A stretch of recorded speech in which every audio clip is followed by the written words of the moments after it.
after all that. You never even met her. I've seen her in passing twice at events that weren't even related to me.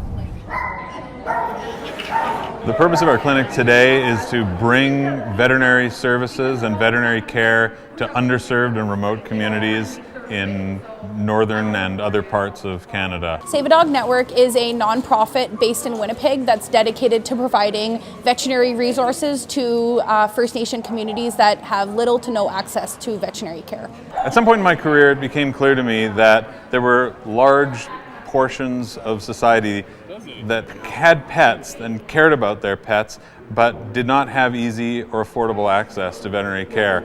And it seemed like that was something that we ought to try to do something about. So it's become sort of a passion of mine to collaborate with different groups who bring veterinary services to communities all over Canada and other parts of the world. We do vaccinations and deworming, we do spay and neuter clinics, and we provide education and better resources to these isolated communities. I think it's essential to have these veterinary resources available in these communities because otherwise dog shoots are happening, puppies are dying from diseases like parvo and distemper, and the general community is unhappy with the way that things are going, and we feel like it would be better if they had a safer place for these children to play instead of having roaming dogs. There are very remote parts of northern Canada where there are certainly not veterinarians working, but people nevertheless have pets, dogs and cats, and sometimes other species. And so we make it our mission to fly into these communities, bring all our veterinary equipment.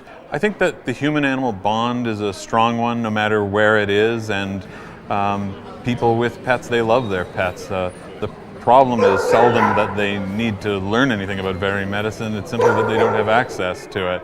So yeah, I don't spend a lot of time doing means testing or worrying about whether a person should or shouldn't have a pet. If they have a pet, we want to be able to provide them the veterinary care that they need. I think that's good for animal welfare, and it's also good for human welfare too. Really, animal welfare and human welfare intersect, and when we're helping the one, we're helping both.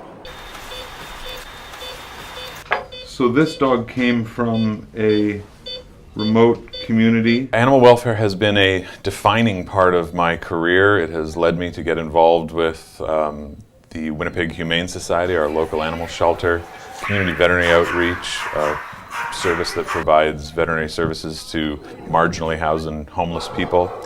The Mad Dog Initiative, a nonprofit organization that helps protect wildlife and control overpopulation in rural Madagascar.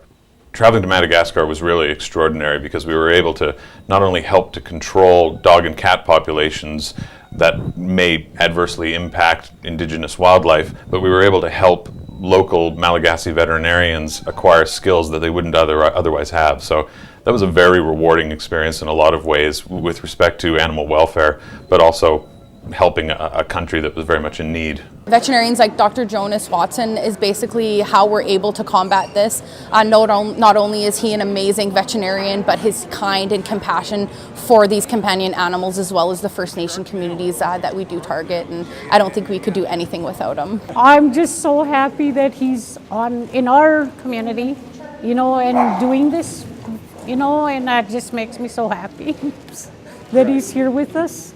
I think what's especially rewarding about receiving this recognition is that it is for animal welfare. And what's gratifying about that is I think of that as the ethical core of what veterinarians do, and so it's what I have committed myself to outside of the office in a variety of different ways.